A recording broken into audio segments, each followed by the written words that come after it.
Hello friends, இன்னைக்கு நம்ம பார்க்க போகிறது ஜாப்பனி அனிமே சீரீஸான I am spider so what season 1 episode 11 தான் இன்னைக்குள்ள வீடியோவில் பார்க்க போகிறோம். உங்களுக்கு இந்த வீடியோ பிடிச்சிருந்தது அப்படின்னா லைக் பண்ணிட்டு அப்படி மறக்காம நம்ம சேனலை சப்ஸ்கிரைப் பண்ணிருங்க.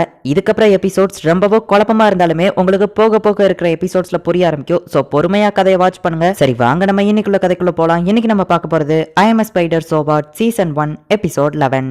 ஹியூமன்ஸ் எம்ஏ எனர்ஜி அப்படிங்கிற ஒன்று கண்டுபிடிச்சாங்க. இந்த உலகம் எப்படி கிரியேட் ஆச்சு, அதுக்கப்புறம் என்னெல்லாம் நடந்துச்சு, இந்த எல்லா இன்ஃபர்மேஷனுமே நம்ம ஹீரோயினோட பிரெயின்ல இப்போ இன்ஸ்டால் ஆகுது. இது ரொம்ப மோசம் அப்படின்னு சொல்லி ஹீரோயின் நினைக்கிறா. இப்ப ஷூனை காட்டுறாங்க. அவன் கஷ்டப்பட்டு ட்ரைனிங் எடுத்துட்டு இருக்கான். ஃபே அந்த இடத்துல வந்து நிக்கா. தெரியாதனமா வாட்டர் மேஜிக்கை யூஸ் பண்ணவோ அவ இப்ப நனைஞ்சிருதா. ஹே ஃபே, நீ என்ன இந்த பக்கம் அப்படின்னு ஷோன் கேட்கப்போ, நீ ஸ்கூலுக்கு போய் 1 மாசத்துக்கு மேல ஆகுதுல்ல, ஜூலியஸ் இறந்ததை பத்தி இன்னும் யாருக்குமே தெரிய வரல. ஆனா அந்த ஹீரோ பார்ட்டில ஹைரன் மட்டும் உயிரோட இருக்கான் அப்படிங்கிற இன்ஃபர்மேஷன் கிடைச்சிருக்கு அப்படின்னு சொல்லி ஃபே சொல்லவும், ஹீரோ டைட்டில் இப்ப என்கிட்ட தான் இருக்கிறத நினைச்சாலே எனக்கு ரொம்ப பதட்டமா இருக்கு. ஜூலியஸ் அளவுக்கு ஒரு ஹீரோவா என்னால இருக்க முடியுமான்னு எனக்கு தெரியல அப்படின்னு ஷோன் சொல்லவும், ஹே ஷோன், நம்ம வேணா மாஸ்டர் கான்ட்ராக்ட் போட்டுக்கிடலாமா அப்படின்னு சொல்லி ஃபே கேட்கறா. ஃபே, நம்ம எப்பவுமே ஈக்குவலா இருக்கணும்னு தான் ஆசைப்படுறேன். நீ எந்த ஒரு விஷயம் செஞ்சாலும் உன்னோட விருப்பப்படி செய்யணும்னு நான் ஆசைப்படுறேன். இதே நம்ம அந்த கான்ட்ராக்ட் போட்டோம்னா, உனக்கு விருப்பமே இல்லாததை நான் செய்ய சொன்னோம்னா கூட அந்த கான்ட்ராக்ட் உன்னை ஃபோர்ஸ் பண்ணி செய்ய வைக்கும். எனக்கு அதுல விருப்பம் இல்ல, நம்ம எப்பவும் போலவே இருக்கலாமே அப்படின்னு சொல்லி ஷோன் கேட்கறான். ஹே, நம்ம அந்த கான்ட்ராக்ட் போட்டுக்கலாம்ப்பா, உனக்கு ஆபத்துன்னு வந்தா நான் உனக்கு ஹெல்ப் பண்ணணும்னு நினைக்கிறேன், அவ்வளவுதான் அப்படின்னு ஃபேஸ் சொல்லப்போ, சரி ஓகேன்னு சொல்லி அவன் கையை கொடுக்க சொல்றான்.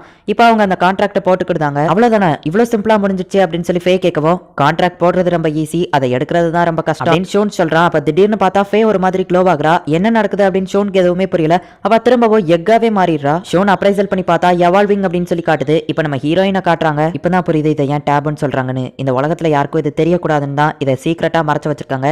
இந்த உலகம் கிரியேட் ஆனதுல இருந்து இப்போ வரைக்கும் என்ன நடந்துச்சுங்கிற மொத்த இன்ஃபர்மேஷனும் என் தலைக்குள்ள இன்ஸ்டால் ஆயிடுச்சு. கடந்த சில நாட்களா இன்ஃபர்மேஷன் பிரெயினுக்கு தான் ரொம்ப அதிகமான வேலை இருக்கு.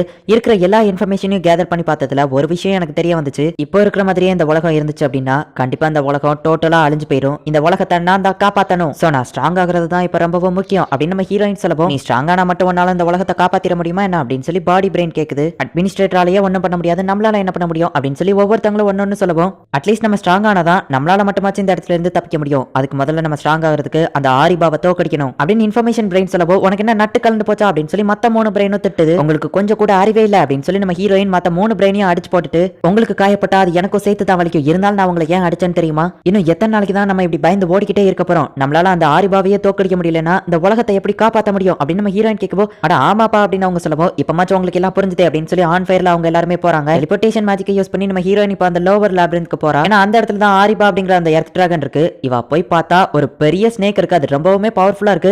அடியாத்தி, என்னால கண்டிப்பா இதை தோக்கடிக்க முடியாது. நான் என்னதான் வீரவசனம் பேசினாலுமே ரொம்பவும் பவர்ஃபுல்லா இருக்கவங்கள கண்டிப்பா என்னால தோக்கடிக்க முடியாது அப்படின்னு சொல்லி ஹீரோயின் அந்த இடத்துல இருந்து போகலான்னு பார்த்தா திடீர்னு ஒரு சவுண்ட் கேக்குது. என்ன சவுண்ட்? அது அந்த பாம்பு போன சைட்ல இருந்து தான் வருது அப்படின்னு சொல்லி நம்ம ஹீரோயின் டெலஸ்கோபிக் விஷனை வச்சு பாக்குறா. ஆரிபா டிராகன் கூட அந்த ஸ்னேக் சண்டை போட்டுட்டு இருக்கு. அது கிராவிட்டி மேஜிக்கோ அப்படின்னு சொல்லி நம்ம ஹீரோயின் பாக்குறா. அந்த ஆரிபா டிராகன் தோக்குற மாதிரி இருக்கிற கண்டிஷன்ல எர்த் மேஜிக்கை யூஸ் பண்ணி அந்த ஸ்னேக் அட்டாக் பண்ணி அந்த ஸ்னேக்கை அசால்ட்டா கொன்றுது. இந்த விஷயத்தை நான் பார்த்தப்போ என் மனசுக்குள்ள ஒரு வித்தியாசமான ஒரு ஃபீலிங் வந்துச்சு.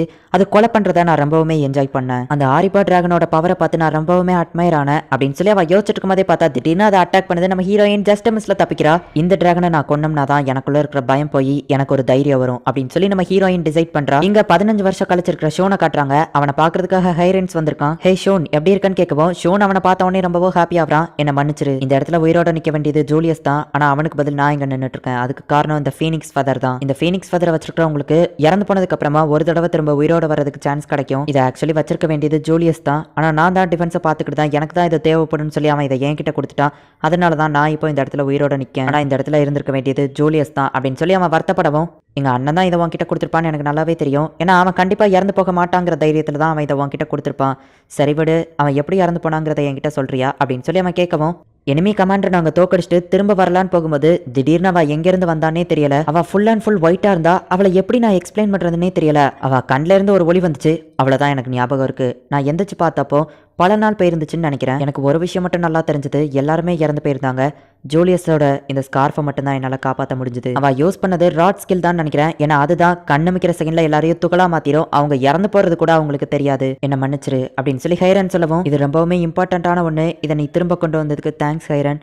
ஜூலியஸ் அப்படின்னு சொல்லிட்டு ஷூன் அழுதுகிட்டே ஒரு பிளாஷ்பேக்கை யோசிச்சு பார்க்கறான். சின்ன பையனா இருக்கும்போது அவங்க அண்ணா அவனை பொறுப்பா பாத்துக்கிட்டது. ஹே ஷ்லைன், நீ அந்த கானட்டா பொண்ணை லவ் பண்றேன்னு நினைக்கிறேன். நீங்க ரெண்டு பேரும் ஏதோ நிக் நேம்லாம் கூட வச்சு கூப்பிட்டுக்கிட்டீங்களாமே, நானும் இதுக்கப்புறம் உன்னை ஷூன்னு கூப்பிடவா அப்படின்னு சொல்லி அவன் கேட்டது. டீமன்ஸும் ஹியூமன்ஸும் சேர்ந்து ஒத்துமையா ஹாப்பியா வாழணும், அதுதான் என்னோட குறிக்கோள் அப்படின்னு அவன் சொன்னது. இது எல்லாத்தையுமே யோசிச்சு பார்த்துட்டு ஜூலியஸ் அளவுக்கு நான் ஒரு ஹீரோவா இருப்பேனான்னு தெரியல, ஆனா அவன் ஆசைப்பட்டதை நான் நிறைவேற்றுவேன் அப்படின்னு ஷூன் சொல்லவும், ஹே ஷூன், இல்ல ஷ்லைன் தி கிரேட் ஹீரோ, உங்க அண்ணனை தான் என்னால ப்ரொடெக்ட் பண்ண முடியல, ஆனா என் உயிரை கொடுத்தாச்சு உங்களை கண்டிப்பா ப்ரொடெக்ட் பண்ணுவேன் அப்படின்னு சொல்லி ஹேரன் சொல்லவோ, ரொம்ப தேங்க்ஸ் அப்படின்னு சொல்லி ஷோன் கை கொடுக்குறான். இப்போ நம்ம ஹீரோயினை காட்டுறாங்க. இதுக்கப்புறம் யாருக்கோ பயப்படக்கூடாது, ரொம்பவும் ஸ்ட்ராங்கா மாறணும்னு சொல்லி நிறைய மான்ஸ்டர்ஸ் கூட சண்டை போட்டுட்டு இருக்கா. ஈவலையை யூஸ் பண்ணி ஒரு மான்ஸ்டர் மொத்தமா அவ பொடி பொடி ஆக்கிருதா. ஆனா அவளோட கண்ணோ எரிஞ்சு போயிருது. ராட்டுங்கிற இந்த ஸ்கில்லை யூஸ் பண்ணா எதிரியை ரொம்பவும் ஈஸியா அழிச்சிடலாம். ஆனா என் கண்ணு பதிலுக்கு பலி கொடுக்க வேண்டியது இருக்கு அப்படின்னு சொல்லி இப்ப அவளோட கண்ணை அவ ஹீலிங் பண்ணிக்கிடுதா. 2 எர்த் டிராகன் ஒரே நேரத்துல அவளை அட்டாக் பண்ண வருது. கண்டிப்பா இதுங்க கூட மோத முடியாது அப்படின்னு சொல்லி டெலிபோர்டேஷன் ஆகி அவளோட வீட்டுக்கே வந்துருதா. நல்ல வேலை நான் அதுங்களை மார்க் பண்ணி வச்சேன். மார்க்குங்கிற இந்த ஸ்கில் இருக்கிறதுனால நான் மார்க் பண்ணி வைக்கிறவங்க என்ன பண்றாங்கிறத என்னால தெரிஞ்சுக்கிட முடியும். நான் அந்த மனுஷங்களையும் மார்க் பண்ணி வச்சேன். இந்த லேப்ரின்த்தை விட்டு அவங்க எந்த வழியா வெளியே போனாங்கிறது எனக்கு தெரியும். வெளியே போறதுக்கான வழி எனக்கு தெரிஞ்சாலுமே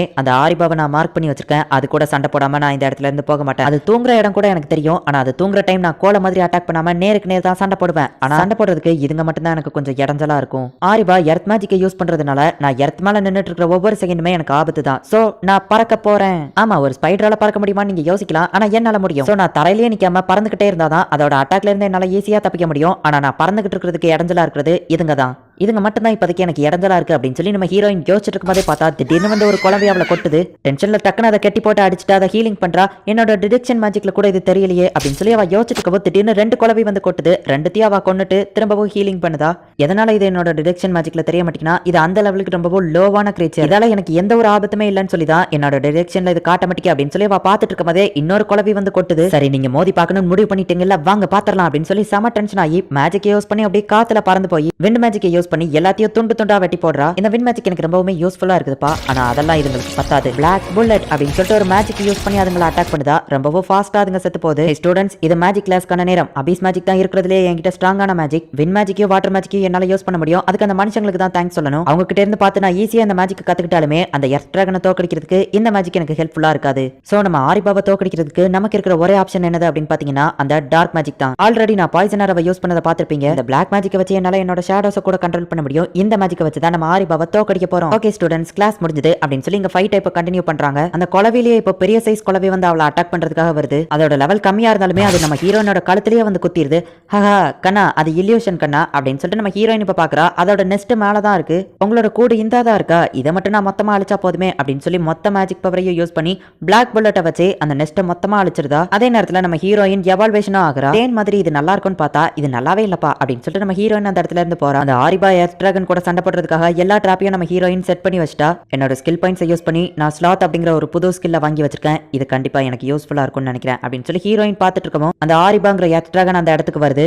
இதுக்காக தான் நான் காத்துக்கிட்டு இருந்தேன். எனக்குள்ள இருக்கிற பயம் போகணும்னா, நான் ஸ்ட்ராங்கா மாறணும்னா ஒன்னு அழிச்சா மட்டும்தான் முடியும். வா மோதி பாத்தரலாம் அப்படின்னு சொல்லிட்டு நம்ம ஹீரோயின் அட்டாக் பண்ண போறா. இந்த இடத்துலயே இந்த எபிசோட் முடியுது. அந்த ஆரிபாங்கிற எர்த் டிராகன் ஒன்னும் சாதாரண மான்ஸ்டர் கிடையாது. அதுக்குமே மேஜிக்கலா யூஸ் பண்ண தெரிஞ்சிருக்கு. அந்த லேப்ரின்த்ல இருக்கிறதுலயே ரொம்பவும் ஸ்ட்ராங்கான மான்ஸ்டர்னா அது அந்த ஆரிபா அப்படின்னு தான் சொல்லலாம். அதோட லெவல் அண்ட் ஸ்டேட்டஸ் எல்லாமே ரொம்பவுமே ஹை லெவல்ல இருக்கு. அந்த மாதிரி ஒரு மான்ஸ்டர் கூட நம்ம ஹீரோயின் சண்டை போட போறா. என்ன நடக்க போகுது அப்படிங்கறத நெக்ஸ்ட் எபிசோட் பார்த்து தெரிஞ்சுக்கோங்க. அண்ட் உங்களுக்கு இந்த வீடியோ பிடிச்சிருந்தது அப்படின்னா லைக் பண்ணிட்டு அப்படி மறக்காம நம்ம சேனலை சப்ஸ்கிரைப் பண்ணிருங்க. தேங்க்யூ ஃபார் வாட்சிங்.